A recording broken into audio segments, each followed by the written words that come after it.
Eto na mga boss, kakapasok lang na balita. Grabe si Cayetano at Padilla na diin na, nagkagulo na sa Senado. Tumistigo na si Erwin Tulfo at Kiko Pangilinan. Tanggal na Senator Judge sa impeachment trial ni VP Sara Duterte ang dalawa. Tara, panoorin natin to. And this is not also the time, Mr. President, Mr. Presiding Officer, na hanapin yung mga kasama nating nawawala, nakakulong. Yung oras po na ito dapat ilaan natin sa pakikinig sa depensa ng Vice Presidente, hindi po pagdidepensa sa mga sarili natin kung tayo inaakusahan ng kung anong mga ahensya, kung tayo po ay may mga kaso, may mga investigasyon. Not waste our time kung ano-anong sinasabi natin dito to protect ourselves, to defend ourselves. This is not the right forum, Mr. Presiding Officer. Kindly wind up, Mr. Senator Senate Judge President. Erwin Tulfo. This is not the right forum. Ako po'y humihingi ng paumanhin sapagkat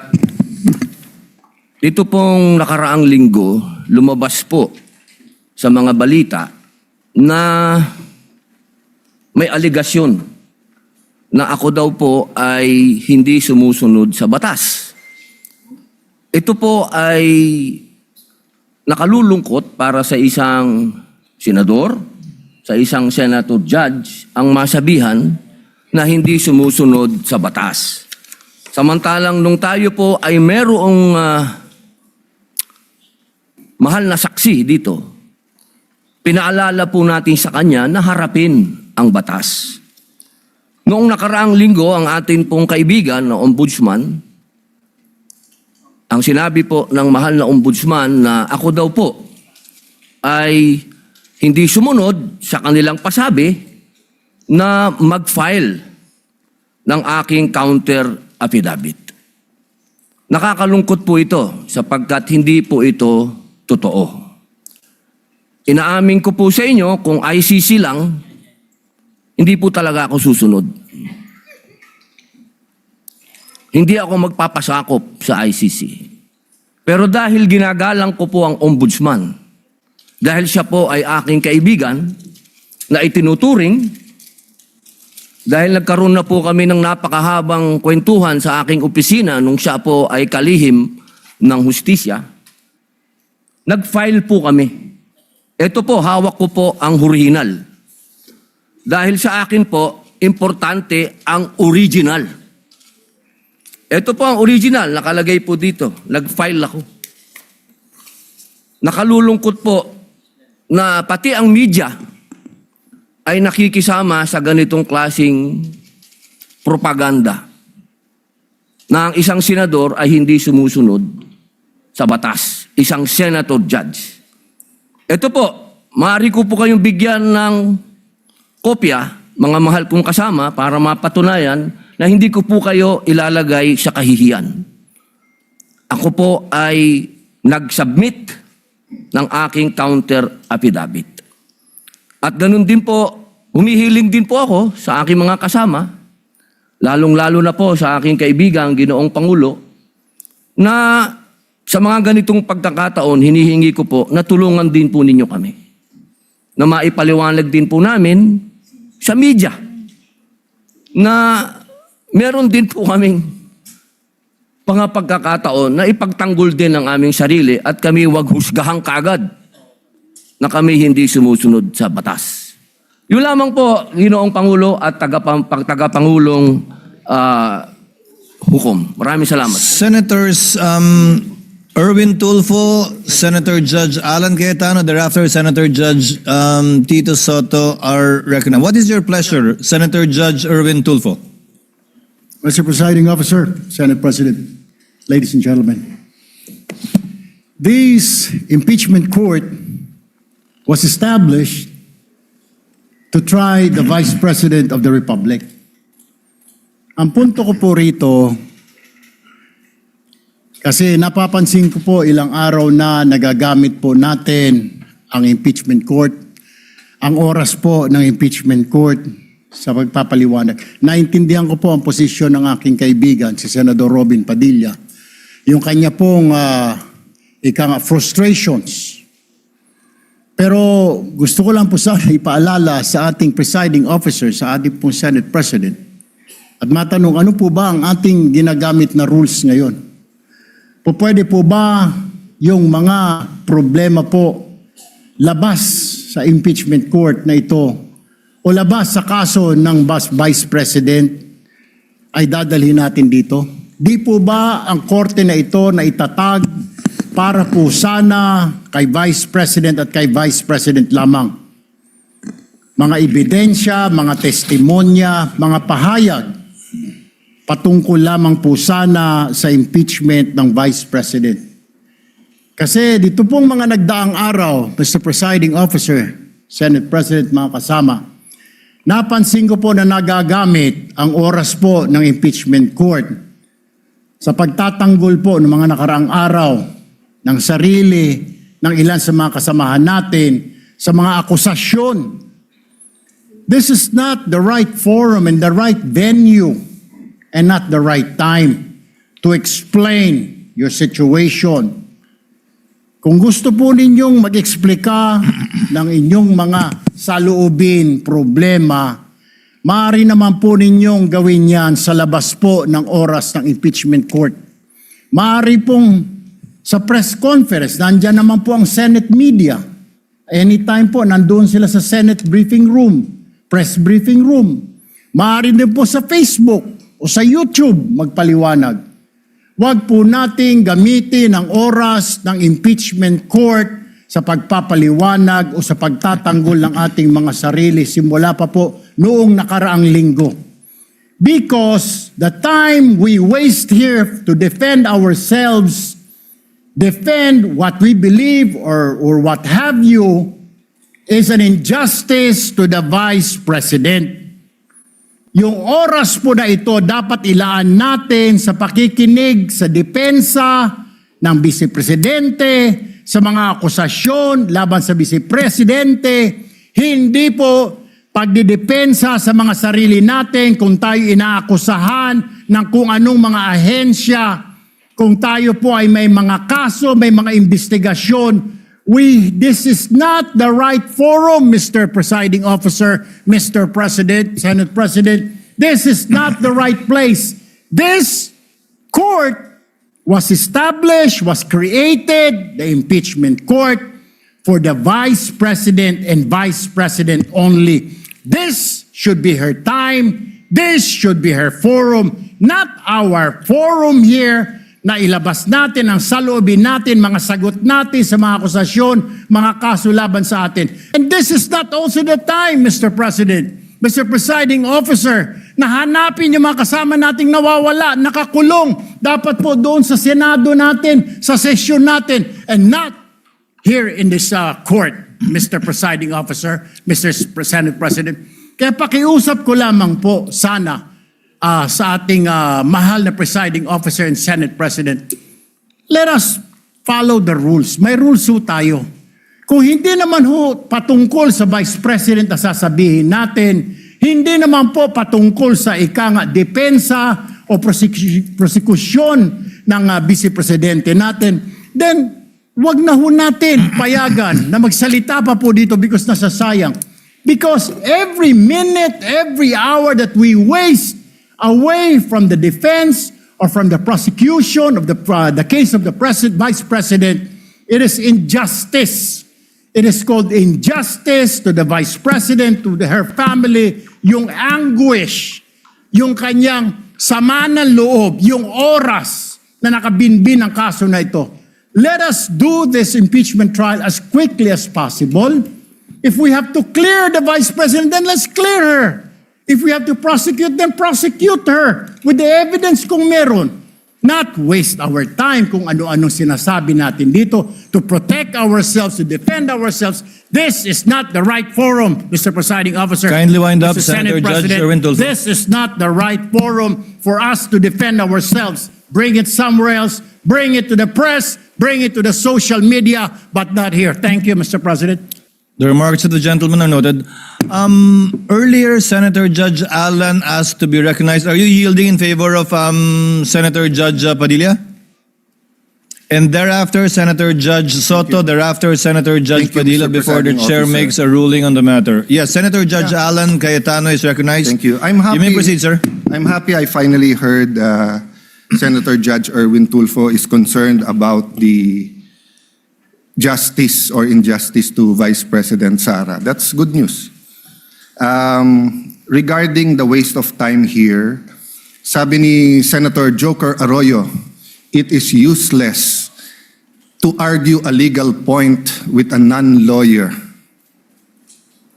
When Senator Marcoleta brought that up here, nagkaroon ng commotion. Senator Miriam stood up here many times and said, kaya ka nga nagpo 4 years na law school at nagbabar. So let me give my own interpretation. The impeachment court is formed with lawyers and non-lawyers. And we interact, and it's for everyone, and we're equal. But if there's an engineer here or a doctor, and they talk about medical principles, I have to either study and argue on medical principles. Hindi ko pwedeng sabihin, hindi, ganito lang yan, logic lang yan, etc. Di ba? So, ang legal principle natin today is simple, integrity ng court. So, allow me to mention that to the people and help educate my colleague here. The integrity of the court and the justices or judges is always relevant. So if the Supreme Court or COMELEC, Court of Tax Appeals, Sandigan Bayan is being heard and the judges are being threatened, you give them time. So we cannot take the impeachment out of context. May nangyayaring flood control scandal, may nangyayaring gulo sa Team Unity na hindi na united ngayon. We consider Senator Marcoleta and Senator Jinggoy political prisoners, weaponized yung Blue Ribbon Committee at weaponized yung ano. So Mr. President, hindi tama na sabihin na I wasn't, after we brought up the problem with NBI, they doubled down, naggumawa pa ng task force. I mentioned 2 colleagues sa Salian, I didn't accuse them. Sabi ko lang, just like Vice President Sara, just because tumaas ang SALN, can we already ask for the BIR, for the AMLA and the bank accounts? So sabi ko, yan ang i-discuss namin sa Monday. Nag-react na, nag-accuse. I did not take up your accusations here today. Si Secretary Vince Dizon, 3 beses na nag-verify sa Taguig. Sinabi na 3 beses na walang ghost. Ngayon, i-verify ulit. I wasn't going to bring that up, but then i-question ninyo si Senator Padilla. It was all over the news na hindi niya inintindi or he snubbed the ombudsman. I was going to stand up before Senator Erwin stood up just to say, may registered mail. So nung una pa lang, 5 minutes si Senator Tulfo, so I'll take the 5 minutes also if you don't mind. The gentleman may proceed and Yes. kindly be mindful of the time. Yes, I will now. So I'm just saying, Senator Padilla just stood up to say, sumusunod siya sa batas, tapos. Kaya humaba to, dahil nga, hindi importante ata dito yung integrity ng judge. Lastly, kaya sinabi kong it's useless to argue a legal point. Ilang beses ko na narinig dito, it's our job to clear or prosecute the Vice President. Hindi po. It's our job to try and to decide. It's the prosecution's job to try to prosecute, and it's the defense job to convince us na wala. Our job is to try and to decide. And when you decide, you acquit or you convict. Why is that important? These are legal terms. Hindi pwedeng yung nanonood na law student ngayon sasabihin, trabaho pala ng judge to clear or to prosecute. Thank you, Mr. Presiding Officer, Mr. Senate President. Thank you, Senator Judge Alan Cayetano. His remarks are noted. Senator Judge Soto, thereafter, Senator Judge Padilla, thereafter, the presiding officer shall make a ruling. You may proceed, sir. You have 2 minutes. Yeah, thank you, Mr. President, the presiding officer. I do not have 4 years of law, but I have 29 years of lawmaking. And I move that the manifestations of that we have heard be referred to the Senate proper. We will act on it at the proper time, Your Honor. Thank you. Your remarks are noted. Senator Judge Padilla is recognized. You may proceed, sir. You have 2 minutes. Maraming salamat po, aming tagapamahalang hukom. Ito pong kasuotan natin sa mga oras na ito, hindi lamang po ito nire-represent ang impeachment ng ating pangalawang Pangulo. Ang nire-represent po nito ay ating karapatan bilang mga Pilipino at unang-una na ang due process. Ito po yun ang ibig sabihin. Kaya ikaw ay pangalawang Pangulo, ikaw ang Pangulo, ikaw ay Senator Judge, ikaw ay magsasaka, ikaw ay mangingisda, kailangan may due process. Yung pong nangyari sa akin, na ako po ay nahusgahan na kagad bilang Senator Judge, ang pinaglalaban po natin integridad ng korte na ito at ng mga Senator Judge. Kaya sana po wag nating kalimutan na ang bawat Pilipino ay may karapatan, lalong-lalo na sa usapin na ikaw, ako, sa oras na ito, ay Senator Judge. Yun lamang po, napakaiksi lang. Due process, mga mahal kong kaibigan, mga mahal kong kababayan, maging prosecution, maging defense, sa ating lahat, wag nating kalimutan, pantay-pantay tayo sa batas. Maraming salamat po. Senator Judge Pangilinan, what is your pleasure, sir? Yes, just a very quick manifestation, Mr. Presiding Officer. Earlier, former Senate President Soto moved that these matters be referred to the Senate. This is precedent, actually. During the Estrada impeachment trial, the father of Senator Cayetano Alan, Senator Rene Cayetano, made a manifestation regarding a case that was supposedly being prepared, a criminal case to be filed against him. It was raised in the impeachment court, but ultimately the impeachment court agreed that the manifestation was referred to the Senate as a legislative body. So there is precedent for this.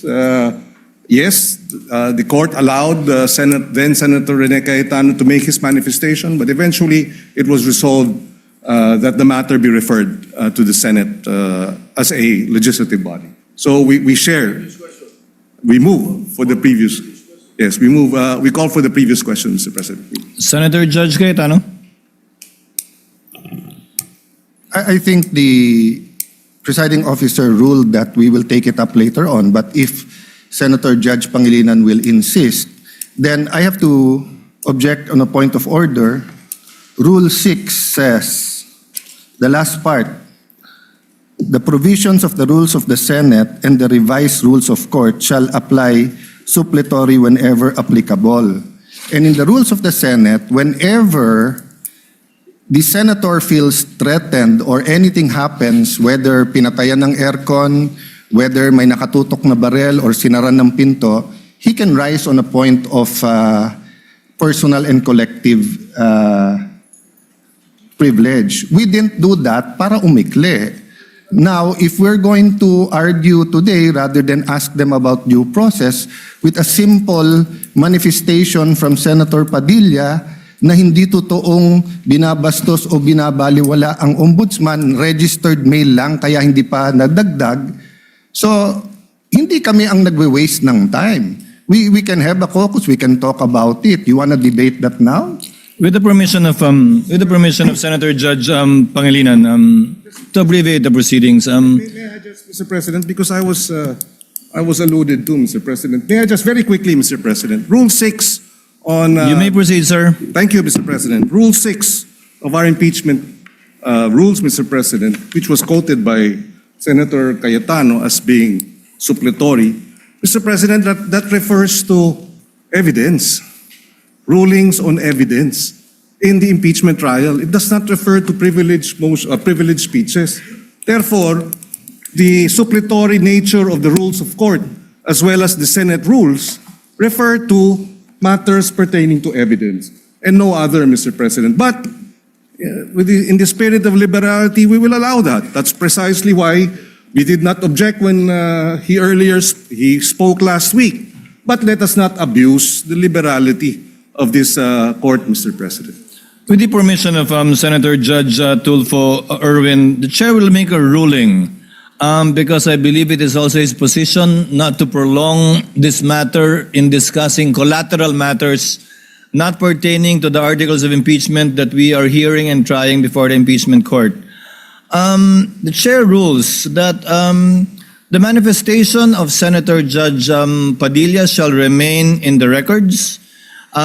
We cite as a precedent to the precedent mentioned by Senator Judge Pangilinan, where the speech of former Senator, the late former Senator Rene Cayetano was not expunged from the record, but referred to the Senate impeachment, Senate rather, as a legislative body where it may be taken up. I ask the indulgence of the parties to this case. Wala po kasi kaming session. Ito lang po ang pagkakataong nakakapagsalita at nagkikita-kita kami habang recess kami. Pero umaasa ako, within hearing distance of my colleagues, na kapag ka nag-resume na po ang Senado sa susunod na linggo matapos ang sona ng Pangulo, may pagkakataon na po ang bawat miyembro ng Senado bilang senador, hindi bilang senator judge, na mailabas yung mga hinaing o anumang nais nilang sabihin kaugnay sa anumang nagaganap o nangyayaring hindi tama sa kanila o ginagawa laban sa kanila. And that I think is the proper forum for us to ventilate, discuss, look into, and if necessary, investigate the allegations and or accusations against senator judges in their capacity likewise as senators. So ordered. What is the pleasure of Senator Judge? I will just Cayetano? manifest, I correct myself, it was stamped, not registered mail. And since I agree with the ruling, I will not anymore argue the Thank you, other sir. rule that correlates with Rule 6. Thank you. Thank you, sir. Noted that it was stamped. The Senate President, thereafter, Senator Judge Erwin Tulfo. Thank you, Mr. Presiding Officer. Hopefully, we can move on after the manifestations of the gentlemen. Let me appreciate and thank the ruling of the Presiding Officer to refer the manifestations as well as the comments of our colleagues to the Senate acting as a legislative body. 8 days na lang po ay magko-convene na ang Senate at doon rin ho natin pag-uusapan itong mga mahalagang bagay na pag-usapan ho natin ngayon at kanina po ay narinig ko po yung komento ng ating kasamaan si Senator Romy Padilla at ito po yung mga bagay na dapat rin po nating talakayin pag nagbukas na po ang Senado in 1 week's time. So with the indulgence of our colleagues, importante ho yung oras ng trial sa mga darating na panahon. Nasabi ko nga nung mga ilang araw na mahaba pa yung ating dadaanan. Ito ay 7th day pa lang out of the 102 days na dadaanan ho natin. Kaya bawat oras, bawat segundo ay napakalaga. At nagpapasalamat po ako sa ating mga kasamahan dahil po sa kanilang masusing pag-participate ho dito sa ating impeachment. Pero dadating rin po tayo doon sa pagtatalakay nitong mahalagang issue pagbukas po ng Senado. Maraming salamat, Mr. Presiding Officer. Senator Judge Erwin Tulfo, briefly, sir, so that we can proceed to the matter on hand. Very quickly, Mr. Presiding Officer, can we start now, sir? I was about to, sir. Thank you, sir. We wasted 26 minutes for nothing. Thank you po. Ngayon, ikaw bilang Pilipino, ano ang masasabi mo at reaksyon sa balitang ito? Mag-iwan ka ng komento mo sa ibaba at ating pong babasahin isa-isa.